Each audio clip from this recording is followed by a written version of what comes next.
सुप्रभात बच्चों। आज के इस वीडियो में हम लोग ज्ञानोदय पाठ्य पुस्तक के अंतर्गत पाठ 4 स्वतंत्रता का मूल्य पढ़ेंगे। ठीक है। इस पाठ के जो रचयिता हैं, जिन्होंने इस कहानी को लिखा है,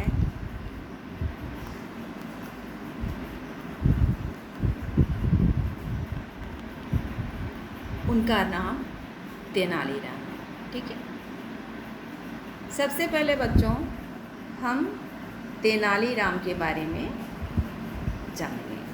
तेनालीराम का जीवन परिचय जानेंगे। बच्चों यहाँ एक चित्र दिया गया है जो तेनालीराम का है।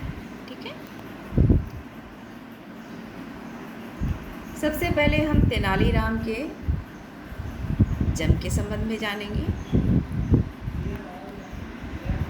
इनका नाम गरलपति रामाकृष्णा था। इनका जन्म 16वीं शताब्दी में हुआ था और स्थान था गरालपाड़ू, गुंटूर, आंध्र प्रदेश, जो कि भारत में स्थित है।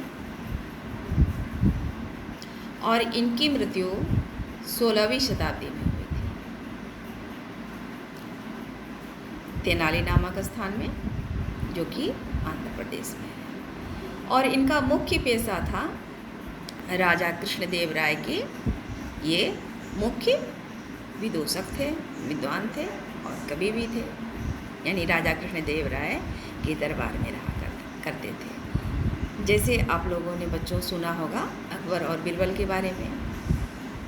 बीरबल बादशाह अकबर के नवरत्नों में से एक थे और वे बहुत ही चतुर और बुद्धिमान थे। इसीलिए राजा के अत्यंत प्रिय मंत्री थे। तो यहाँ राजा कृष्णदेव राय और विदूषक तेनालीराम यानी कवि राजा कृष्णदेव राय के दरबार में 8 विद्वान लोग रहा करते थे, 8 कवि। ठीक है। तो तेनालीराम कृष्णा जो विकट कवि के रूप में जाने जाते थे, आंध्र प्रदेश के एक तेलुगु कवि थे। वे अपनी कुशाग्र बुद्धि और हास्य बोध के कारण प्रसिद्ध हुए। वे लोगों को बहुत हंसाया करते थे और अत्यंत विद्वान भी थे। तेनालीराम विजयनगर साम्राज्य यानी 1509 से लेकर के 1529 के राजा कृष्णदेव राय के दरबार के अष्टदिग्गजों में से एक थे। अष्टदिग्गजों यानी कि 8 कवियों में से एक थे। विजयनगर के राजपुरोहित तथाचार्य रामा से शत्रुता रखते थे तथाचार्य और उसके शिष्य धनीचार्य और मनीचार्य तेनालीराम को संकट में फंसाने के लिए कई तरकीबें प्रयोग करते थे, पर तेनालीराम उन सब तरकीबों का हल निकाल लेते थे क्योंकि वे अत्यंत चतुर थे। तो इस पाठ को जो पढ़ेंगे हम लोग बच्चों, तो इस पाठ से हमें अच्छी बात सीखने को मिलेगी। तो चलिए क्या कुछ है इस पाठ्य के अंतर्गत, थोड़ा हम लोग ध्यानपूर्वक देखें। सबसे पहले आपके पाठ्यपुस्तक में जो भी कवि परिचय के बारे में दिया गया है, उसको एक सरसरी निगाह से हम लोग देखते हैं कि क्या कुछ यहाँ लिखा हुआ है। तेनालीराम या राम 16वीं शताब्दी के प्रमुख प्रख्यात कवि थे, बहुत ही प्रसिद्ध कवि थे। इनके जन्म मृत्यु की स्पष्ट जानकारी तो नहीं मिलती है क्योंकि बहुत पहले के थे। ये दक्षिण भारत में ऐसे बुद्धिमान व्यक्ति के रूप में आज भी प्रतिष्ठित हैं। दक्षिण भारत के लोगों में आज भी लोकप्रिय हैं। इनके द्वारा जो भी कहानियाँ कही गई, वो कहानियाँ आज भी वहाँ के लोगों में वर्तमान हैं, जो अपनी कुशाग्र बुद्धि के कारण बड़ी से बड़ी समस्याओं को हल कर देते थे। इनकी बुद्धि इतनी तेज थी कि बड़ी से बड़ी समस्याओं को चुटकी में हल कर देते थे। तेनालीराम तुलु वंश के महान शासक कृष्णदेव राय के प्रमुख दरबारी थे।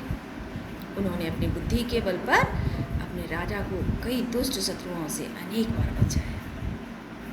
उनके किस्से भारत के घर घर में आज भी प्रचलित है। इनका एक सीरियल भी आता है, मुझे लगता है कि आप लोग देखे भी होंगे। ठीक है, इसके संबंध में जानकारी हासिल करेंगे। प्रस्तुत पाठ में स्वतंत्रता का मूल्य पाठ में स्वतंत्रता के मूल्य को तेनालीराम ने अपने ढंग से प्रदर्शित किया है। स्वतंत्रता जैसे मूल्य को स्थापित करने के लिए तेनालीराम ने जो किया वह अत्यंत सराहनीय है। कहानी में लेखक ने इस मूल्य को प्रदर्शित करने के लिए राजा तेनाली एवं विदेशी के मध्य शब्दों का ताना बाना होना है। हालांकि तेनालीराम जो थे बच्चों, उन्हें औपचारिक शिक्षा नहीं मिली थी, फिर भी ये बहुत ज्ञानी थे, बहुत बड़े विद्वान थे, बहुत बड़े विदुषक थे। ठीक है, और इनकी बुद्धिमत्ता के कारण ही, कुशाग्र बुद्धि के कारण ही राजा के ये अत्यंत प्रिय थे। अब देखिए कहानी में क्या कुछ दिया हुआ है। कहानी को ध्यानपूर्वक हम लोग पढ़ेंगे। एक बार विदेशी यात्री विजयनगर आया है। विदेश से एक यात्री विजयनगर आया, जहाँ के राजा कृष्णदेव राय थे। वह दरबार में राजा कृष्णदेव राय से मिलने आया, बादशाह से मिलने के लिए आया। उसने राजा को प्रणाम किया और बोला, महाराज, मैंने आपके खुशहाल राज्य के विषय में बहुत सुना है। आपका राज्य सभी लोग जो हैं, प्रजा खुश रहती है, सारी प्रजा सुखी है, उन्हें किसी बात का कष्ट नहीं है। ठीक है, आपका न्यायपूर्ण तथा विनम्र स्वभाव विश्वविख्यात है। आप जो इतने विनम्र हैं, इसके बारे में पूरे विश्व के लोगों को पता है कि आप अपनी प्रजा से कितना प्रेम करते हैं। आपके राज्य में सारी प्रजा कितनी सुखी है। मैंने आपके मंत्रियों के विषय में भी बहुत कुछ सुना है। ऐसा नहीं कि आपके राज्य के विषय में ही सुना है, मैंने आपके मंत्रियों के भी विषय में बहुत कुछ बातें सुनी हैं, अच्छी अच्छी बातें। उनके ज्ञान तथा बुद्धिमानी की चर्चा चारों ओर है। आपके राज्य में जो भी कविगण हैं, वे काफ़ी बुद्धिमान हैं, ज्ञानी हैं, इसीलिए सब लोग उनके बारे में जानते हैं। अतः मैं उन्हें परखने के लिए एक प्रश्न पूछना चाहता हूँ, उनकी परीक्षा लेना चाहता हूँ, मंत्रियों की। तब राजा ने क्या कहा? राजा प्रसन्नतापूर्वक बोले, आप अपना प्रश्न पूछ सकते हैं। राजा ने उस व्यापारी को आज्ञा दे दी कि हाँ, विदेशी यात्री को आज्ञा दे दी कि आप प्रश्न पूछ सकते हैं। यात्री बोला, महाराज, कोई बता सकता है कि आपके राज्य में सबसे मूल्यवान वस्तु क्या है? प्रश्न था कि आपके राज्य में आपका जो मंत्री है, जो भी कवि हैं, उनमें से कोई बता सकता है कि आपके राज्य में सबसे मूल्यवान वस्तु क्या है? जो भी इस प्रश्न का सही उत्तर देगा, मैं उसे पुरस्कार स्वरूप यह हीरो का हार दूंगा। पुरस्कार के स्वरूप एक हीरो का हार रखा गया था। ठीक है, राजा अपने मंत्रियों की ओर देखने लगा कि कौन इस प्रश्न का सही उत्तर देकर पुरस्कार जीतेगा। सारे मंत्रियों में कौन दे सकता है? एक मंत्री उठा और बोला, विजयनगर की बहुमूल्य वस्तु शाही खजाना है। मंत्रियों में से एक मंत्री ने कहा कि हम लोगों की राज्य की बहुमूल्य वस्तुएं जो हैं वह शाही खजाना है, जिसमें धन संपत्ति रहता है। दूसरे ने राजा को हीरों से जड़ा मुकुट बताया। राजा ने जो मुकुट धारण कर रखी थी, अपने सर पर जो पहन रखा था, तो दूसरे मंत्री ने बताया कि हीरों से जड़ा हुआ मुकुट मूल्यवान है, कीमती है। ठीक है, हाँ। तो तीसरे ने महल को सबसे बहुमूल्य वस्तु बताया, राजमहल को बता दिया। सभी ने कुछ न कुछ उत्तर दिया, परंतु तेनालीराम कुछ नहीं बोला। राजा ने तेनालीराम से पूछा, तेनालीराम, तुम इस प्रश्न का उत्तर क्यों नहीं देते? क्या बात है? क्या तुम इसका उत्तर नहीं दे सकते? क्या तुम उत्तर देने में असमर्थ हो? इतना कठिन प्रश्न है। राजा ने तेनालीराम से पूछा। महाराज, इस प्रश्न का उत्तर देना मुझे आवश्यक नहीं लगा, इसीलिए मैंने उत्तर नहीं दिया। राजा ने जब पूछा कि तुमने उत्तर क्यों नहीं दिया, तो तेनालीराम ने कहा कि मुझे बहुत आवश्यक नहीं लगा, इसलिए मैंने उत्तर नहीं दिया, इसलिए मैं चुप रहा। मुझे लगता है कि इस तरह के प्रश्न विजयनगर की राज दरबार के लिए निरर्थक है, इसका कोई अर्थ ही नहीं है, अनावश्यक प्रश्न है। राज दरबार का समय अमूल्य है और हम सब का कर्तव्य है कि पूरे राज्य के प्रति राज दरबार का समय अमूल्य है और हम सब का कर्तव्य है कि पूरे राज्य के प्रति हम लोग समर्पित हैं। यहाँ लगता है कि कुछ बच्चों कुछ शब्द छूट गए हैं, ठीक है। अतः हमें राज दरबार में गंभीर मामलों और अपने देश की समस्याओं के समाधान पर ध्यान केंद्रित करना चाहिए। हमें इन सब निरर्थक बातों में नहीं पड़ना चाहिए। हमें चाहिए कि हम हमारे देश के भीतर जो भी समस्याएं हैं, कठिन समस्याएं हैं, उनको दूर करें, उस पर ध्यान डालें, अनावश्यक बातों में अपना समय व्यर्थ ना गंवाएं। परंतु यदि अब भी अन्य लोगों के उत्तर से संतुष्ट नहीं हुए हैं तो मेरे पास इसका उत्तर है, ऐसा तेनालीराम ने कहा। कि तेनालीराम का कहना था कि इन अनावश्यक प्रश्नों के उत्तर में हम लोग समय ना गंवाएं तो अच्छा, जितना समय हम लोग इसमें देंगे उतना समय राज्य के हित में लगाएंगे। और यदि मेरी बातों से आप सहमत नहीं हैं, यदि चाहते हैं कि मैं इसका उत्तर दूं तो मैं देने के लिए तैयार हूँ। तुम्हारे पास इस प्रश्न का उत्तर है? राजा ने तेनालीराम की बातों से सहमत होते हुए पूछा कि क्या तुम्हारे पास इन प्रश्नों के उत्तर हैं? वह यात्री भी तेनालीराम की बातों से प्रभावित हुआ। ठीक है, तेनालीराम की बात में कुछ दम था, इसीलिए यात्री भी तेनालीराम की बातों से प्रभावित हुआ और उसने अपनी गलती स्वीकार करके कहा, महाराज, सचमुच आपके मंत्री विद्वान हैं। जैसा मैंने सुना है वैसा मैं देख रहा हूँ। वास्तव में आपके मंत्री बहुत विद्वान हैं। मुझे दरबार के कार्य समय में ऐसे प्रश्न स्वीकार नहीं पूछने चाहिए। सचमुच तेनालीराम ने जो कुछ कहा वह सच है और मुझे इन बातों इस तरह के प्रश्न यहाँ पर नहीं पूछने चाहिए। प्रश्न पूछने का उचित समय नहीं है। जब दरबार का समय समाप्त हो जाएगा तब ऐसी बातें होंगी। जब हमारे पास वक्त रहेगा, खाली समय रहेगा, तब इस तरह की बातें होंगी तो अच्छा भी लगेगा। यह कहकर यात्री आराम करने के लिए अतिथि गृह चला गया, जहाँ अतिथि लोग विश्राम करते हैं। अतिथि का क्या मतलब होता है? जिसकी आने की तिथि ज्ञात न हो। ठीक है, तो अतिथि गृह में वह जो यात्री था, विदेशी यात्री था, आराम करने के लिए चला गया। शाम को जब दरबार का समय समाप्त हो गया और सब इधर उधर की बातें कर रहे थे, तब यात्री ने अपने प्रश्न का उत्तर तेनालीराम से जानना चाहा कि आखिर मेरे प्रश्न का क्या उत्तर होगा।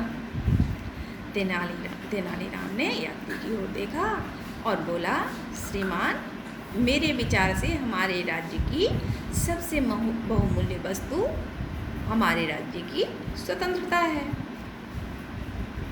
यहाँ कोई बंदी नहीं है, यहाँ सभी स्वतंत्र व खुशहाल जीवन जीते हैं। यहाँ किसी को किसी बात की रोक टोक नहीं है, सब अपना जीवन अपने ढंग से जीते हैं। कोई किसी के जीवन में हस्तक्षेप नहीं करता है। यह ठीक है कि यहाँ स्वतंत्रता है, परंतु यही सबसे बहुमूल्य वस्तु है, मैं इससे सहमत नहीं। ऐसा विदेशी यात्री ने तेनालीराम से कहा कि तुम जो कह रहे हो कि यहाँ लोग सभी लोग स्वतंत्र हैं और स्वतंत्रता सबसे मूल्यवान वस्तु है, तो इसे तो सिद्ध करना पड़ेगा ना, प्रमाण देना पड़ेगा कि कैसे स्वतंत्रता सबसे मूल्यवान वस्तु है। मैं इससे सहमत नहीं, ऐसा विदेशी यात्री ने तेनालीराम से कहा। क्या आप अपनी इस बात को सिद्ध कर सकते हैं? सिद्ध तो करना पड़ेगा, दिखाना पड़ेगा सिद्ध करके, यात्री ने कहा तेनालीराम से। मैं अपनी मैं अपनी बात सिद्ध कर सकता हूँ, परंतु इसके लिए मुझे कुछ समय चाहिए। ऐसा तेनालीराम ने विदेशी से कहा कि मुझे इसके लिए समय चाहिए, मैं इस प्रश्न का उत्तर तुरंत नहीं दे सकता। कुछ प्रश्नों के उत्तर जो होते हैं काफ़ी समय भी लग सकता है, 5 दिन, 10 दिन, 1 महीना भी लग सकता है। हाँ, अवश्य। तब तक ये यात्री हमारे अतिथि रहेंगे। इनके अतिथि सत्कार की सारी व्यवस्था तेनालीराम देखेंगे। राजा ने कहा कि ठीक है, जब तक विदेशी यात्री के प्रश्नों का जवाब नहीं मिल जाता है, तब तक ये अतिथि गृह में रखेंगे और तेनालीराम की निगरानी में रहेंगे। तेनालीराम इनके सारे रहने की व्यवस्था करेंगे, देखभाल करेंगे। इन्हें किसी बात का कष्ट नहीं होना चाहिए। अतः वह विदेशी यात्री शाही अतिथि गृह में रहने के लिए चला गया। राज दरबार में जो अतिथि गृह था, जहाँ किसी प्रकार की कमी नहीं हुआ करती थी, हर चीज़ से हर सुविधाएं थी वहाँ पे। तेनालीराम ने उसके लिए सभी सुख सुविधाओं का इंतजाम करवाया कि विदेशी यात्री को किसी प्रकार का कष्ट न हो। उसे अनेक प्रकार के व्यंजन परोसे गए, स्वादिष्ट व्यंजन भोजन, किसी भी व्यंजन की कमी नहीं रही। उसके पलंग पर नर्म गद्दे तथा रेशमी चादर बिछवाए गए। उसकी एक आवाज़ पर सेवक सेविकाएं उपस्थित हो जाते थे कि यात्री को किसी बात का कष्ट ना हो। सेवक सेविकाएं यानी दास दासियां। उसके मनोरंजन के लिए नृत्यांगनाओं व गायक गायिकाओं का भी प्रबंध किया गया।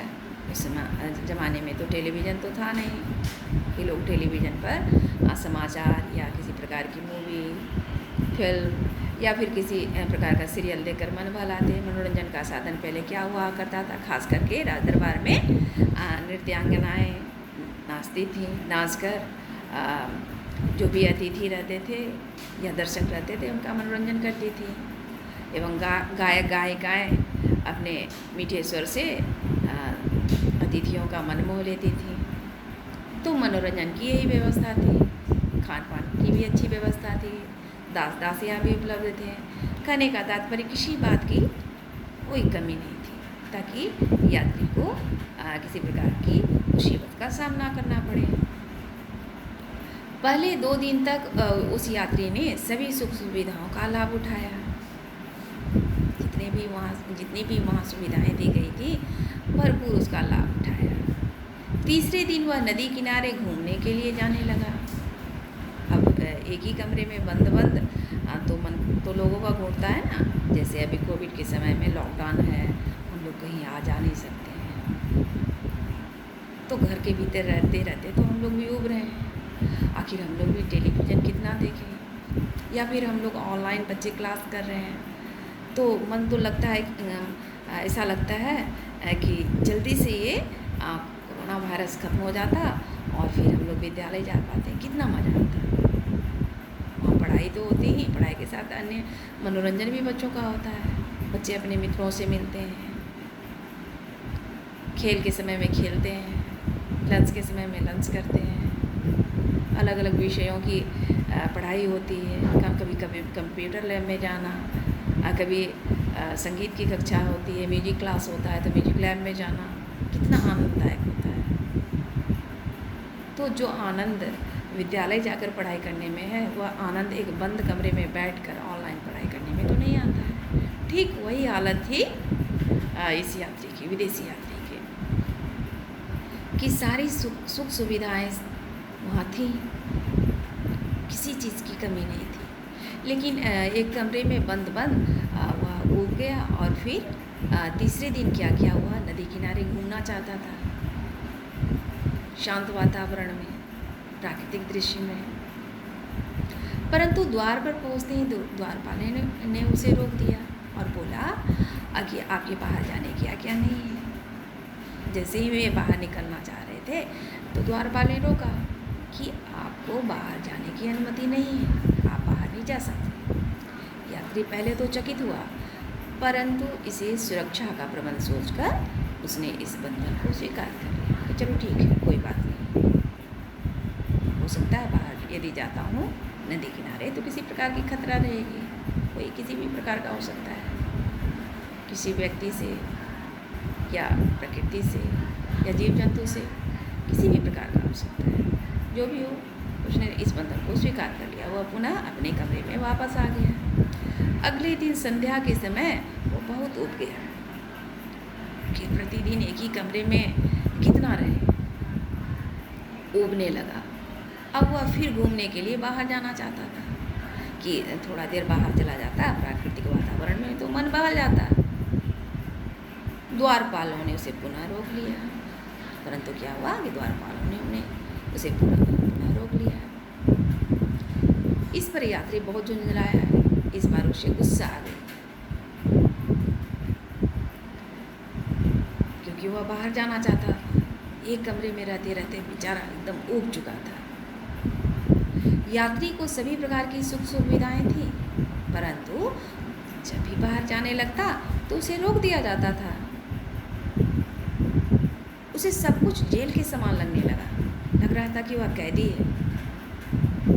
सारी सुख सुविधाओं के बावजूद भी उसे वहाँ बंधन जैसा लगने लगा। लग रहा था कि वह स्वतंत्र नहीं है, कैदी है।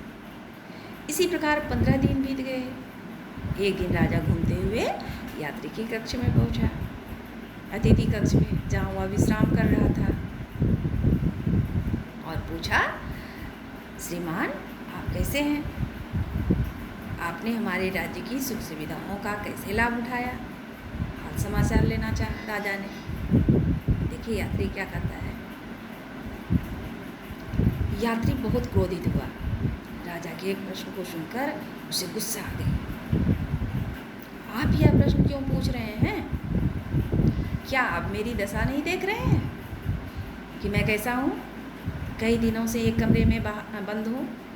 मुझे महल से बाहर जाने नहीं दिया गया। मुझे अतिथि गृह में एक बंदी के समान रखा गया। क्या आप नहीं देख रहे हैं ये सब? आप क्या कह रहे हैं श्रीमान? राजा ने बहुत ही विनम्रतापूर्वक अतिथि से कहा कि यह क्या कह रहे हैं श्रीमान? क्या तेनालीराम ने व्यवस्था ठीक ठाक नहीं की थी? राजा बोले, व्यवस्था में कोई कमी रह गई क्या? आप इतने क्रोधित हो रहे हैं। बड़े ही विनम्रतापूर्वक राजा ने उस यात्री से कहा, व्यवस्था तो सारी ठीक ठाक थी, परंतु मैं उसका आनंद नहीं ले पाया, क्योंकि यहाँ मैं सुख सुविधाओं से युक्त एक मकान में बंदी हूँ। सारी सुख सुविधाएं हैं, लेकिन मुझे किसी बात की स्वतंत्रता नहीं है, आज़ादी नहीं है कि मैं कुछ अपने मन से कर सकूँ। मैं बंदी हूँ, गुलाम हूँ। मुझे बाहर जाने की आज्ञा नहीं है। मैं बाहर जाना चाह रहा था, लेकिन मुझे अनुमति नहीं मिली, द्वारपालों ने रोक दिया। यात्री बोला, राजा ने द्वारपालों से पूछा। राजा के पूछने पर द्वारपाल बोले, महाराज, हम केवल तेनालीराम जी की आज्ञा का पालन कर रहे थे। हम तो अपना कर्तव्य कर रहे थे। हमें जो ड्यूटी मिली हुई थी उसका पालन कर रहे थे, कर्तव्य का पालन कर रहे थे। जो कार्य मिले हुए थे उसका पालन करना हमारा कर्तव्य था। राजा ने क्रोध में तेनालीराम से पूछा। गुस्सा हो गए राजा। गुस्सा कर पूछा, तेनालीराम, हमारे अतिथि के साथ तुमने ऐसा दुर्व्यवहार क्यों किया? ऐसा व्यवहार क्यों किया? तुम्हें ऐसा अवश्य नहीं करना चाहिए। महाराज, मैं तो यात्री के सामने केवल अपनी बात को सिद्ध कर रहा था कि दुनिया में सबसे मूल्यवान वस्तु क्या होती है। राज्य में सबसे मूल्यवान वस्तु क्या है? स्वतंत्रता है। उसने तो पहले ही कर रखा था, और उसी को सिद्ध करने के लिए तेनालीराम ने ऐसा किया। मैं तो यात्री के सामने केवल अपनी बात को सिद्ध कर रहा था। स्वतंत्रता ही सबसे बहुमूल्य वस्तु होती है। इन्होंने मुझसे कहा था कि मैं सिद्ध करके दिखाऊं कि विजयनगर की सबसे बहुमूल्य वस्तु स्वतंत्रता है। तो मैंने सिद्ध कर दिया। इन्हें अतिथि गृह से बाहर न भेजकर हमने इनकी स्वतंत्रता पर बंधन लगा दिया। देखिए, स्वतंत्रता के अभाव में ये कैसा व्यवहार कर रहे हैं। इस पर राजा मुस्कुराए। यात्री बोला, वास्तव में मैं बहुत प्रसन्न हूँ। तुमने अपनी बात सिद्ध कर दी है। पुरस्कार के रूप में मैं तुम्हें यह हीरों का हार देता हूँ। तुमने जो उत्तर दिया था मेरे प्रश्न का, उस बात को सिद्ध करके भी दिखा दिया।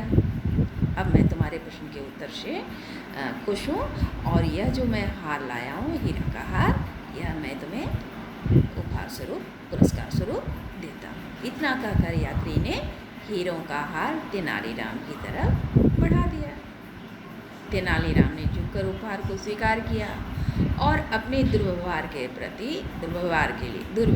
लिए उस यात्री से क्षमा मांगी। उसने जो भी किया सिद्ध करने के लिए तो अतिथि को, विदेशी यात्री को कष्ट तो दिया अप्रत्यक्ष रूप से, लेकिन उसका उद्देश्य, तेनालीराम का उद्देश्य यह नहीं था कि विदेशी यात्री को कष्ट दूं, किसी प्रकार की पीड़ा पहुंचाऊं, उसके दिल को ठेस पहुंचाऊं। वह तो केवल अपने प्रश्न का उत्तर ढूंढना चाहता था और प्रश्न के उत्तर को ढूंढकर सिद्ध करके दिखाना चाहता था यात्री को। इसलिए उसे ऐसा व्यवहार करना पड़ा। अपने दुर्व्यवहार के लिए यात्री से क्षमा मांगी। यात्री ने भी मुस्कुराते हुए उसे क्षमा कर दिया। तो इस पाठ से बच्चों हमें क्या सीख मिलती है कि हमारे जीवन में जो कुछ है सभी का अपना अलग अलग महत्व है, ठीक है, और उस महत्व को ध्यान में रखना चाहिए। ठीक है बच्चों, अब अगले वीडियो में मिलेंगे हम लोग। तब तक के लिए धन्यवाद।